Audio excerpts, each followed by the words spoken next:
பாடுபட்டோம். முக்களமாய் உன் தலத்தை உள்ளத்துல வச்சு புட்டோம்.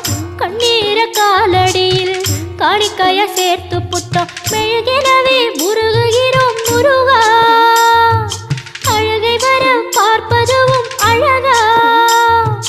உப்பு காத்து ஊத காத்து சுத்தும் கடலு கரைய பார்த்து சத்தியமா கோயில் கொண்ட சுப்பையா. எங்க குப்பத்துக்கு குல விளக்கு